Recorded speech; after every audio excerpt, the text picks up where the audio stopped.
உங்களோடு நிற்பதில் ஆண்டவருக்கு நன்றி செலுத்துகிறேன். விசேஷமாக அருமையான அன்பு சகோதரர் எங்களுடைய பகுதியை சேர்ந்தவர் நல்ல ஒரு டீ, நல்ல பப்ஸ், வெஜிடபிள் பப்ஸ்லாம் வாங்கி கொடுத்து கூப்பிட்டு வந்தார். நல்ல டீ, அருமையான டீ வாங்கி கொடுத்தார். அவரை வாழ்த்துகிறேன்.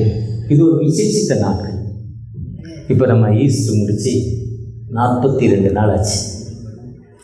ஈஸ்டர் முடிச்சு எத்தனை நாள் ஆச்சு? 42 நாள் ஆச்சு.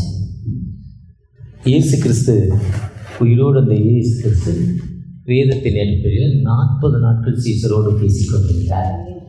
பயந்து போன சீசருக்கு, பயந்து போன மக்களுக்கு, வாழ்க்கையில் பயத்திருக்கும் மக்களுக்கு, do not afraid, நான் உங்களோடு இருக்கிறேன், நான் உங்களோடு இருக்கிறேன் என்று பேசிக்கொண்டு 40 நாள் பணத்திற்கு எடுக்கப்பட்ட ஒரு திருநாள்.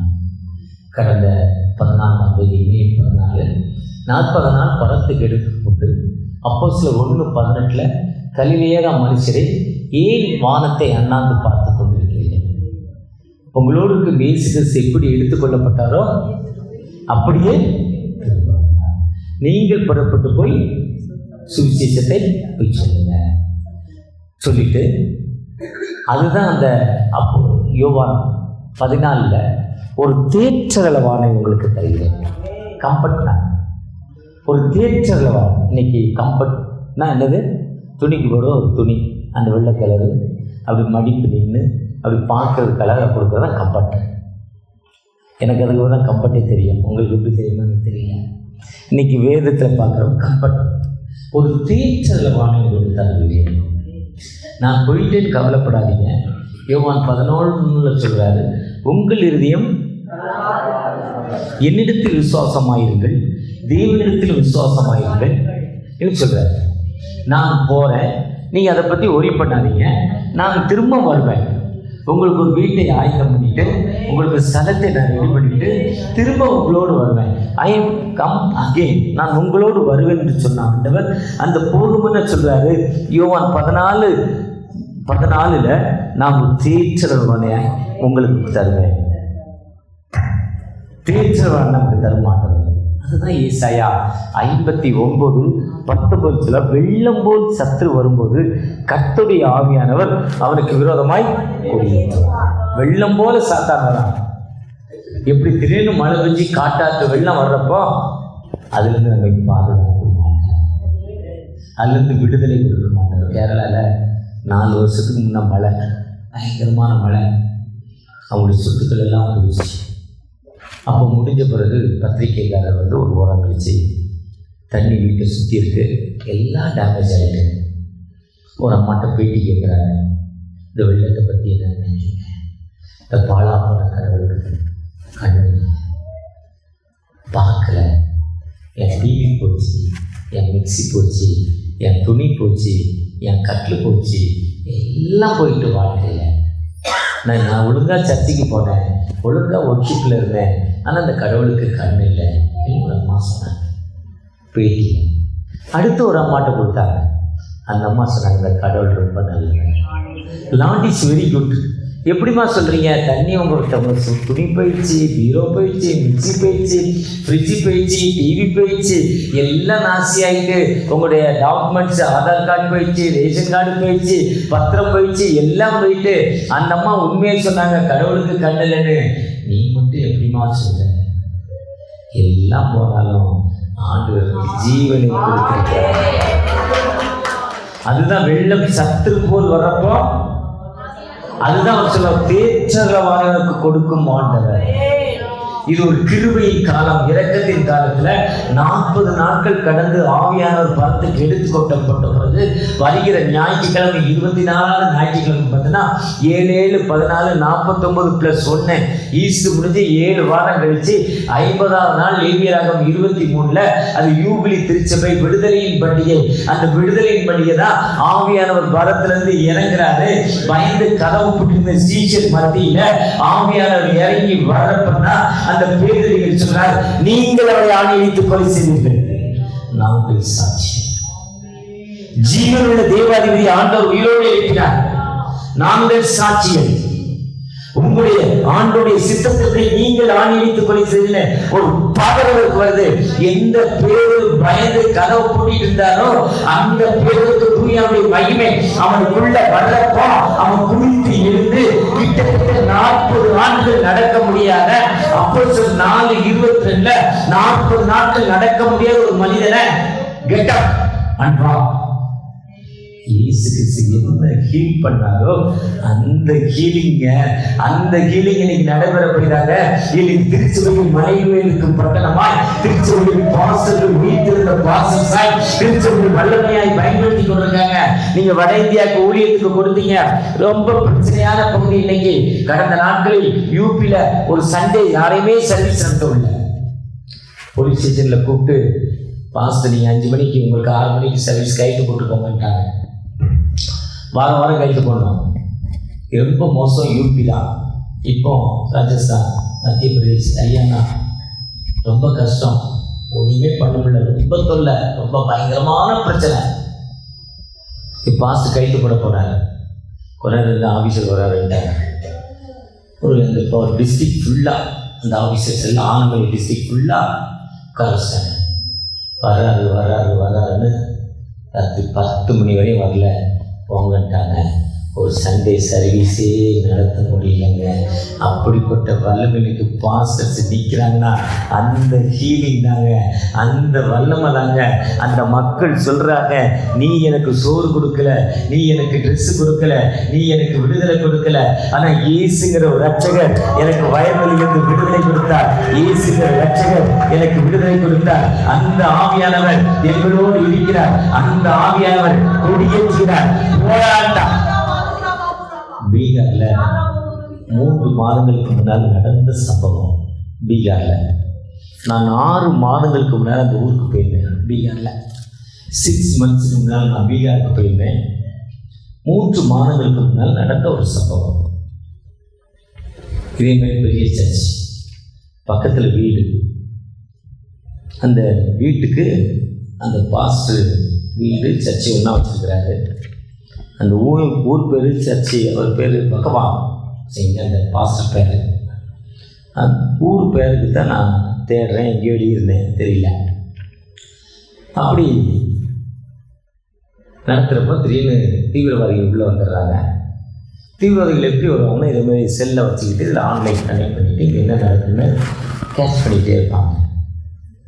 ஒரு 10 பேர் உள்ளே வந்தாலும் பாஸ்டர் பக்கத்து வீட்டோடையே போயிட்டார். இந்த டோர்லேயே போயிட்டாங்க. பாஸ்டர் துணைவியாக உள்ள இருக்காங்க, தைரியமாக இருக்காங்க. ஒரு வயதான ஏழை தாய், எனக்கு தெரியும். ஏன்னா 3 வேளை எனக்கு சோறு கொடுத்தாங்க. 6 மாதம் முன்னால் அந்த அம்மா பூவாரிமையாங்க. எங்களை தெரியல அப்படின்னு சொல்கிறாங்க. இங்கில் வந்து கேட்குறதுக்காக நான் வயல்வெளியில் இருந்தேன். இந்த இயேசு தான் எனக்கு விடுதலை கொடுத்தாரு. நான் அடிமைப்பட்டு கிடந்தேன். இந்த இயேசு தான் விடுதலை கொடுத்தாரு. இந்த இயேசு போல தெய்வம் ஒன்றும் இல்லை. உன் தெய்வம்லாம் எனக்கு ஒன்றும் விடுதலை கொடுக்கல. உன் தெய்வம் தான் எனக்கும் தெய்வமாக இருந்துச்சு. ஆனால் இயேசுங்கிற ஒரு ரட்சகர் எனக்கு விடுதலை கொடுத்தார். அந்த ஆண்டவர் என்னோடு இருக்கிறார். அதனால் நீங்கள் ஒன்றும் பண்ண முடியாது. அந்த எல்லாம் அந்த லேடிஸ் ஒருத்தர் கூட ஜென்ஸ் எல்லாம் பயந்து போயினா 100 லேடிஸ் தான் ஜென்ஸ், 4 பேர் 5 பேர் தான் பயந்து போய் நிற்கிறாங்க. அடிப்பாங்களோன்னு இந்த நெட்டில் இந்த ஆன்லைன்லேயே அந்த யூடியூப்பில் போட்டாங்க. யூடியூப்லேயோ ஃபேஸ்புக்லேயோ போட்டாங்க. ஆன்லைனில் போய்கிட்டு இருக்கு. அவங்க சொல்கிறத கேட்டு கிட்டத்தட்ட ஆயிரக்கணக்கான மக்களுக்கு பார்க்க ஆரம்பிக்கிறாங்க.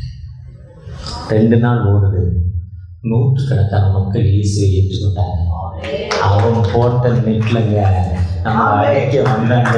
அந்த ஆவியாளர் கொடியேற்றுவாங்க. அதுதான் வெள்ளம் போல சட்டம் வெள்ளமும் ஆவியாளர் கொடியேற்றி கொண்டிருக்கிறாங்க. இன்னைக்கு திருச்சபை நீக்கினா ஆவியாளர் வல்லமங்க. அந்த ஆவியாளர் உங்களோடு இருக்கிறார், என்னோடு இருக்கிறார். அவர் ஒரு காலம் விட்டு என்னை விட்டு கடந்து போல அந்த உள்ள உடைக்கப்பட்ட உள்ளம் என்னோடு இருக்கு. அந்த ஆவியானவர்கிட்ட நம்ம அர்ப்பணிப்போம். தகப்பனே எனக்கு ஒரு ஹீல் பண்ணுங்க, என்னை குணமாக்குங்க, எனக்கு விடுதலை கொடுங்க கேட்டுப்போம். சோர்ந்து போன நேரத்தில் எல்லாம் என்னை சுமந்து கொண்ட கிருபையிலே, சோர்ந்து போன நேரத்தில் எல்லாம் என்னை சுமந்து கொண்ட கிருபையிலே, கிருபையே கிருபையே மாறாத நல்ல கிருபையே. அவருடைய கிருபை எப்பவுமே நம்மோடு இருக்கு, என்னோடு இருக்கு, உங்களோடு இருக்கு, உங்களோடு இருக்கு, பாஸ்டரோடு இருக்கு, அந்த கம்ப்யூட்டர் லேப்டாப்ல நமக்கு வசனம் சொல்லிட்டு இருக்க பாப்பாவோடு இருக்கு, எல்லாத்துக்கூடயும் அவங்களோட இருக்கு, நம்மோடு இருக்கு. யாரெல்லாம் அவரை நோக்கி பார்க்கிறோமோ அவர் சொல்றாரு, I do not let you, I do not forget you. உயிரோடு இருக்கும் நாளெல்லாம் என்ன சொல்றாரு? உயிரோடு இருக்கும் நாளெல்லாம் நான் உன்னோடு. இது யார்கிட்ட சொன்னாரு? ஆபிரகாம்கிட்ட சொன்னாரு, ஈசாக்கிட்ட சொன்னாரு, யாக்கோப்கிட்ட சொன்னாரு, மோசேக்கிட்ட சொன்னாங்க, யோசுவாட்ட சொன்னாங்க, கிதியோன்கிட்ட சொன்னாங்க, அதுக்கப்புறம் இந்த எரேமியாட்ட சொன்னாங்க, எசேக்கியேல்கிட்ட சொன்னாங்க, நாத்தான்கிட்ட சொன்னாங்க, இயேசு கிறிஸ்து அவன் பேருகிட்ட சொன்னாரு, பவுலடிகிட்ட சொன்னாரு, உங்கள்கிட்ட சொல்லியிருக்கிறாரு, ஏன்கிட்ட சொல்லியிருக்கிறாரு, என்னோடு இருக்கும் ஆண்டவர் ஒரு காரணத்தை நான் கைவிடவில்லை. நீங்க நடந்து வந்த பாரு, அப்படி திரும்பி பார்த்து இந்த படியில ஏறப்போ கீழே விழுந்துட்டேன் இத்தனை வருஷத்துக்கு முன்னால, ஆனா ஆண்டவர் எனக்கு வாழ்வு கொடுத்தாரு, ஆண்டவனுக்கு உயர்வு கொடுத்தாரு. நீங்க நினைச்சு பாருங்க, அந்த உங்க ஃபிளாஷ்பேக், உங்க வாழ்க்கையை நீங்க பின்னால திரும்பி பாருங்க. எத்தனை கஷ்டங்கள், எத்தனை வேதனைகள், எத்தனை துன்பங்கள் மத்தியிலும் கடவுள் நம்மோடு இருக்கும். கடவுள் அவன் ஒரு காலம் கைவிடுவதில்லை. என்னோடு இருப்பதற்காக ஒரு தேற்றவாக நமக்கு. ஒரு கிளாஸ்ல ஒரு பையன் தூத்து இருப்பான். அதனால அந்த டீச்சருக்கு அவனை பிடிக்காது, ரொம்ப தொல்லை பண்ணுவாங்க. ஆக்டிவா இருப்பான், நல்லா படிப்பான், நல்லா மார்க் வாங்குவான், நல்லா அழுக்கப்படாம சட்டை போடுவான், அயன் பண்ண ஷர்ட் போடுவான், நல்ல அயன் பண்ண ஷர்ட் கால் சட்டை போடுவான், ஷூ சுத்தமாக இருக்கான். ஆனால் ஆக்டிவாக துருத்து இருப்பான். எவனையாவது ஒருத்தர் நோண்டிக்கிட்டே இருப்பான். டீச்சர் எழுதுனா பின்னாடி கிண்டல் பண்ணிக்கிட்டே இருப்பான். அப்படி அவன் கிண்டல் பண்ணிக்கிட்டே இருக்கிறவங்க அந்த டீச்சர் அவனை பிடிக்காது. அப்போ அந்த டீச்சர் அவனை தலையில் கொட்டிக்கிட்டே இருப்பாங்க, எல்லாத்தோட 10 மார்க் கம்மியாக போடுவாங்க, தில்ல பண்ணிக்கிட்டே இருப்பாங்க. அவன் அந்த டீச்சர் கிளாஸ், அந்த அவங்களுடைய வகுப்பு முடிஞ்சு அடுத்த வகுப்பு ஜூன்குள்ளே பிறப்போம். அந்த அம்மா அடுத்து பொதுவாக டீச்சர்ட்டா 7வது, இவங்க 6வது, அவங்க 7வது வகுப்பில் இந்த பையன் இவ்வளோ வாழ் கொஞ்சம் உஷாராக வச்சுக்கோங்க, இது கேள்வின்னு சொல்லி போயிட்டாங்க அந்த டீச்சர். அப்போ அந்த பையன் எனக்கு தெரியாது, அந்த வந்த டீச்சர் செல்ஃப் இன்ட்ரடக்ஷன் ஒவ்வொரு பேராக கேட்குறாங்க, ஒவ்வொருத்தராக பேர் சொல்கிறாங்க. இந்த பையன் அவங்க டீச்சர் சொல்கிறாங்க, ஒருத்தராக சொல்லிப்போம், வா உனக்கு நீ ரொம்ப பிடிக்கும், ஆனால் நீ ஃபஸ்ட் பெஞ்சில் இருக்கணும், இவ்வளோ நாள் நீ லாஸ்ட் பெஞ்சில் இருந்த, நீ இப்போ எங்கே இருக்க போகிற? ஃபஸ்ட் பெஞ்சில் இருக்க போகிறேன், உன்னை நான் லீடராக இருக்க போகிறேன், உன்னை நல்லவனா, நீ நல்லா படிக்கிற, இன்னும் நல்லா படிக்கணும் அப்படி டீச்சர் சொன்னாங்க. அவன் கேட்ட உடனே அந்த டீச்சருக்கு தலையில கூட்டிக்கிட்டே இருந்தாங்க. ஆனால் இந்த டீச்சருக்கு என்ன பண்ணுறாங்க? உயர்த்துறாங்க, ஆதரிக்கிறாங்க. அதுதான் அந்த ஆண்டவர் சொல்றாரு, உனக்கு ஒரு தேற்றவன் நான் அனுப்ப போகிறேன். நீங்கள் வேலை செய்கிற இடத்துல முந்தின வெல்ஃபேர், முந்தின ஃபீல்டு, முந்தின மேஸ்திரி உங்களை திட்டிக்கிட்டே இருக்கிறாங்க, முந்தின பிஏ உங்களை மேனேஜர் உங்களை திட்டிக்கிட்டே இருக்கிறாங்க. ஆனால் புதுசாக ஒரு மேனேஜர் உங்களுக்கு வந்துட்டாருங்க, புதுசாக ஒரு ஒருத்தர் வந்துட்டாருங்க, உங்களை ஆதரிக்கிறவங்க, உங்களை உயர்த்துறவங்க. அந்த ஆண்டவர் சொல்றாரு, நீ பயப்படாதே, நான் உங்களுக்கு தேற்றவனை அனுப்ப போகிறேன். அந்த தேற்றவாள் தான் சொல்றாரு, கலியாக என் மனிதரே ஏன் வானத்தை அண்ணாந்து பார்த்து கொண்டிருக்கிறீர்கள்? உங்களால் எடுத்துக் கொள்ளப்பட்ட இயேசு கிறிஸ்து திரும்ப வருவாரு, அவர் உங்களோடு இருப்பாரு, உங்களுக்கு ஆதரவு தர்றாப்பா. அந்த ஆண்டவரை நோக்கி நீங்க பயப்படாதீங்க. அந்த நீங்க கூடவே இருக்கிற ஆண்டவர் அந்த ஒரு காலம்ல I will pray the Father and shall give another comforter, அடுத்த ஒரு தேற்றவாளை நான் உங்களுக்கு தரப்போறேன்னு சொல்ற ஆண்டவர், I will not leave you comfortables, I will come to you. நான் உன்னோடு வருவேன் என்று சொல்கிற அந்த தேற்றவாளன் என்னோடு வந்து விட்டாங்க. நீ பயப்படாதே, நான் உன்னோடு இருக்கிறேன். தெரியாது, நான் உன் தேவன். நாம் எதுக்குமே பயப்பட வேண்டாம், உலக பிரகாரமா எதுக்குமே கவலைப்பட வேண்டாம். ஐயா, இவங்க நீங்க தட்டிக்கிட்டே இருக்காங்க. ஒரு சர்ச்சில் ஒரு தம்பி இருக்காங்க, ஏர்போர்ட்ல ரிசீவ் பண்ணி ஏற்றி விடுறது. முந்தின ஐயர் அவருக்கு ரொம்ப ஃப்ரெண்டு. முந்தின ஐயர் ஃப்ரெண்டுனா வர்ற ஐயர் தொல்லை பண்ணுவாங்க மனுஷன். இப்போ முந்தின ஐயர் அவங்க நல்லா இருக்காங்க, இப்போ இந்த ஐயர் வந்துட்டாங்க மாறி. அப்போ வந்தோடனே நான் அவன்கிட்ட சொல்லுவேன், அவங்க சூப்பர், ரொம்ப அழகாக இருக்காங்க, ரொம்ப நல்ல வேலை செய்கிறாங்க, நல்லா இயன்றவங்கிட்ட சொன்னேன்னு. அப்படியா, அது எப்படி நல்லா இருந்துருவாங்கன்னு இவர் மனசில் வருது. இவர் என்ன பண்ணுறது, என்னை தலையில் கூட்டிகிட்டே இருப்பார். இப்போ யார் எனக்கு விரோதி ஆகிட்டா, இவர் விரோதி ஆகிடுவார். இதுதான் இன்னைக்கு திருச்சபையின் அரசியல். நம்ம யார்கிட்டையும் போனவரை பற்றி என்ன பண்ணக்கூடாது, மனசில் மட்டும் தான் போட்டு கொள்ளணும். வந்த ஐயத்தை மட்டும் போடக்கூடாது, இன்னொரு பாசத்தை சொல்லக்கூடாது. சொன்னத்தை நம்ம கட்டி தான் விடணும். நம்ம கெட்டவன் ஆகிடுவோம். நான் எனக்கு 66 வயசில் நான் கற்றுக்கிட்டது, தெரிந்து கொண்டது. கிட்டத்தட்ட 66 வயசில் 50 வயசு ஜட்ஜில் செக்ரட்டரியாகவும் பொறுப்பாளர் வந்து இன்றைக்கி ஐயராகி இந்தியா முழுவதும் போய்கிட்டு இருக்கிறேன். எனக்கு சிஎஸ்சி கிடையாது, சிஎன்ஐ கிடையாது, டிஎல்சி கிடையாது, ஏஎல்சி கிடையாது, ஐபிசி கிடையாது. எல்லா திருச்சபையும் எனக்கு ஒன்று தான், பைபிள் ஒன்று தான், எல்லாம் ஒன்று தான். தலைவர்கள் நம்ம ஏமாற்ற பல கஷ்டங்கள் சொல்லி வச்சுருப்பாங்க. அவங்க அவங்கள காப்பாற்றிக்கிறதுக்கு நம்மளை ஏமாற்றி வச்சுருப்பாங்க. அதை பற்றி நம்ம கவலைப்படவும் கூடாது. நமக்கு யார் கடவுளை? ஈஸ். அவர் என்ன சொல்கிறார்? கடவுள் ஒருவர், எனக்கு எல்லாம் ஒன்று தான். ஆனால் இது உலக பிரகாரமாக வாழ்க்கை. ஆனால் ஆண்டவர் சொல்கிறாரு, நான் உங்களுக்கு தேர்த்தவனை தந்துருக்கேன். உலக பிரகாரமாக ஒருத்தர் கஷ்டம். இப்போ முந்தின ஐயா இருந்தாங்க, இப்போ இவர் கொஞ்சம் சர்வீஸை கொஞ்சம் சேஞ்ச் பண்ணியிருக்கேன். ஐசக் சொன்னார், அவருக்கு இப்போ 2 சர்வீஸ், ஒரு சர்வீஸு. இதில் ஒரு சிலர் கம்ஃபர்டபுளாக இருக்கும், ஒரு சிலர் கம்ஃபர்டபுளாக இருக்கிறாரு. அது அவருடைய ஸ்டைலு, இவருடைய ஸ்டைலு. நம்ம ஸ்டைலுக்கு நம்ம இருக்கணும். அதுக்காக என்ன பண்ணக்கூடாது, வெளியே காட்டக்கூடாது. இது இப்படி இருந்தால் நல்லா இருக்குன்னு அவருக்கு சுற்றி ஒரு 4 பேர் நல்லா சொல்லியிருப்பாங்க. அப்படி இருந்தால் நல்லா இருக்குன்னு அவருக்கு சுற்றி 4 பேர் சொல்லியிருப்பாங்க. ஆனால் ஆண்டவர் நம்ம இருக்க மாட்டாங்க.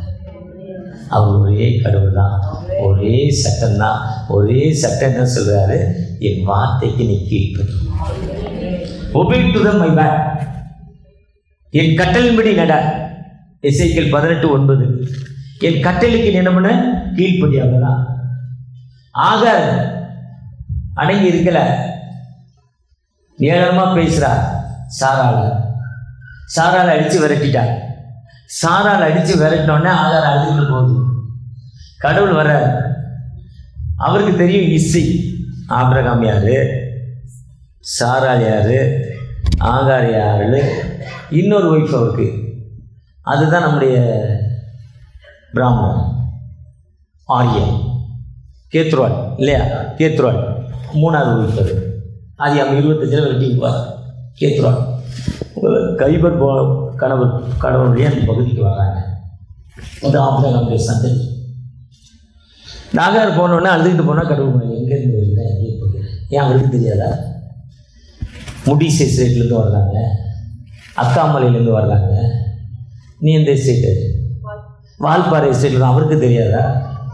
அவர் கேள்வி கேட்குறார், எங்கேருந்து வருகிறாய், உனக்கு என்ன வாட் ஹேப்பன் டு யூ, என்ன நடந்துச்சு? யூ ஷல் கோ ரிட்டர்ன், கீழ்ப்படி போ, நிற்காத ஓடு, வெட்டி விட்டார். அதிகாரம் 16. ஏன் அவருக்கு தெரியாதா? அடங்கிரு போ. குழந்தை பிறந்துச்சு. எங்களுக்கு தொல்லையா போச்சுறாரு. அந்த அம்மா திரும்ப விரட்டுது, அடித்து விரட்டுது. இன்னும் இவளே வந்துருச்சு. வந்து ஆபிரகாம்கிட்ட சொல்கிறாரு, நீ கொண்டை விடுப்பா, இது வேண்டான்னு சொன்னோன்னே அந்த அம்மா சாராள் சொல்லிட்டாங்க. ஆபிரகாமுக்கு அந்த அம்மாவை கூட்டிகிட்டு வர்றாரு. ஒரு 4 ரொட்டி, அந்த 5 ரொட்டி சின்ன பையன் மாதிரி 4-5 ரொட்டி, ஒரு வாட்டர் கேனு வச்சுருக்காங்க. வாட்டர் கேனு, இதே மாதிரி வாட்டர் கேனு கொண்டு விட்டுட்டு போயிட்டாரு. ஆனால் ஆபிரகாம் அழுகிறார். ஈசாக்கு பலின்றப்ப கூட அவர் அழலை, கவலைப்படாம போனார். நான் இந்த பையனை கொண்டு விடுறப்போ எம்மா அப்படின்னு போடா கொண்டு விடுறாங்க. ஆதியாகமம் 21 விட்டுட்டு போயிட்டாரு. தண்ணி காலியாகிட்டு, ரொட்டி காலியாகிட்டு, குழந்தை அழுகுது. அந்த கல்லறி தூரத்தில் குழந்தைய விட்டுட்டு அந்த கண்ணீரோடு அழுகிறப்போ அவனுக்கு என்ன சம்பவித்தது? அங்கே கேட்குறாரு, எங்கேருந்து வருகிறாய்? Where is coming, where is going, ரிட்டன்கிற, திரும்பி போங்கிற. இங்கே கேட்டால் வாட் ஹேப்பன் யூ, உனக்கு இன்னும் நடந்துருச்சு, ஏன் கவலைப்படுற? போன வாரம் வாங்கின இஎம்ஐக்கு பணம் கட்ட முடியாமல் உட்காந்துருக்கிறேன், வாடகை கட்ட முடியாமல் உட்காந்துருக்கிறேன். வீட்டுக்கார் ரிட்டையர்ட் ஆகிட்டாரு, அந்த குவார்ட்டர்ஸை காலி பண்ணி இப்போ வாடகை கொடுக்க முடியாமல் இருக்கிறேன். பையனுக்கு கடன் வாங்கி கல்யாணம் பண்ண மருமகா கூட போய் செட்டில் ஆகி இப்போ சோறு போடலை. அப்படிப்பட்ட கஷ்டத்தில் இருக்கிறேன், வேதனையில் இருக்கிறேன். இவ்வளவு அன்னைக்கு கெட்ட அவர்கள் பணம் வாங்கினாரு தரல, இவ்வளவு தொல்லையோடு இருக்கிறேன். இந்த தொல்லையோடு இருக்கிற எனக்கு கடவுள் கேட்கிறாரு, என்ன நடந்துருச்சுன்னு கேட்கிறார். எவ்வளோ கஷ்டமான கேள்வி. பிரச்சனை இல்லாத மனிதன் இல்லை. காலையில் 1 2 3 மெசேஜ், 2 மெசேஜ் எனக்கு இருக்குது. எனக்கு எவ்வளோ கஷ்டம் இருக்குன்னு எனக்கு தான் தெரியும். வாடகை லட்சக்கணக்கான ரூபா வாடகை வருது. திரும்ப இடத்துல ஒர்க்கர்ஸு கார் இருக்குது. எங்கே போனாலும் மாஸ்டர்ஸ் இருக்காங்க. 6 வருஷம் ஐஎம்எஸ் ப்ரெசிடராக இருந்தேன். இப்போ என்எம்எஸ்ஐ ப்ரெஷராக இருக்கிறேன். 4 வருஷம் சாராட்டக்கர் காலேஜில் செக்ரட்டரியாக இருந்தேன். 4000 5000 பிள்ளைங்க ஸ்கூலில் படிக்குது. பெரிய ஹாஸ்பிட்டல், அதில் 100 பேர் ஒர்க் பண்ணுறாங்க. டிஎஸ் படிக்க முடியும், அதில் ஒரு 400 500 பேர் ஒர்க் பண்ணுறாங்க. பெருங்காயம் சோப்பு, அதில் ஒரு 200 பேர் ஒர்க் பண்ணுறாங்க. ஆனால் இவ்வளோ இருந்தாலும் எனக்கு எவ்வளோ பிரச்சனை இருக்குன்னு உங்களுக்கு தெரியுமா? யாருக்கு தெரியும்? ஆனால் ஆண்டவருடைய பிரச்சனை இல்லாமல் அந்த பிரச்சனை எனக்கு வரல. ஆனால் கர்த்தாவே நீங்கள் அதனை பாதுகாத்து கொள்ளுங்க, எனக்கு விடுதலை தாங்க. எனக்கு இவ்வளோ வேதனை மத்தியில் வாழ்ந்துட்டு இருக்கேன். ஒன்றுமில்லாத வாழ்க்கையை ஆரம்பித்தேன்ப்பா. போட சட்டை இல்லை, ட்ரௌசர் இல்லை, ஒன்றும் இல்லாத நிலைமையில் ஆரம்பித்தேன். இன்னைக்கு யாரோ ஒருத்தர் மனுஷர் வந்து அங்கே இருக்க டீ கடைக்காரர்கிட்ட என்னை சாட்சி சொல்ல, இவர் யார் தெரியுமா, இவர் யார் தெரியுமாங்கிறாரு. அவர் சொல்கிறாரு, 20 வருஷமாக டீ சாப்பிட வர்றாரு, எனக்கு தெரியும், பிரின்ஸோடைய கோபுரதர்ன்னு தெரியும். இன்னும் அவர் சொல்கிறாரு, இவர் சொல்லிக்கிட்டே இருக்கிறாரு. இப்படிலாம் மக்கள் சொன்னாலும் எனக்கு எவ்வளோ பிரச்சனை, எவ்வளோ கண்ணீர், என்ன வேதனை இருக்குன்னு எனக்கு மட்டும்தான் தெரியும். ஆனால் ஒரு துக்க நாட்கள் முடிந்து போச்சு சொல்கிறாரு. நான் இன்று முதல் நீ ஆசீர்வதிப்பேன்னு சொல்கிறாரு. இஸ்ரவேலை ஆசீர்வதிப்பு எனக்கு பிரியங்கிறாரு.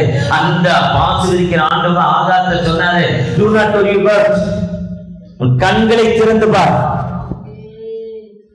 open your eyes. அங்க ஒரு தண்ணி கடை இருந்துச்சு. எங்க இருந்துச்சு? கீழே இறங்கி போலங்க, மேட்டுக்கு போலங்க, காந்தி நிற்கிற அந்த பஸ் ஸ்டாண்டுக்கு போலங்க, புது பஸ் ஸ்டாண்டுக்கு போலங்க. அங்க ஸ்டேட்ஸ் டீ கடை ஒன்று இருக்கு, ஃபேமஸ் டீ கடை, உங்க ஊர்ல 50 ரூபா டீ, அங்கெல்லாம் போல. நிக்கிற இடத்துல அதிசயங்க, அதிசயம் எங்கேயோ தேடி போலங்க. அப்ப நீங்க நிக்கிற இடத்துல இந்த ஐடி திருச்சபையில முற்றிலும் ஜெயப்படுற ஆண்டவர் திருச்சபையில ஃபுல் விக்டரி, அதாவது கம்ப்ளீட் விக்டரி, முழுமையான வெற்றியை கொடுக்கிற திருச்சபையில உங்கள் மத்தியில் ஆண்டவர் இருக்கிறாங்க.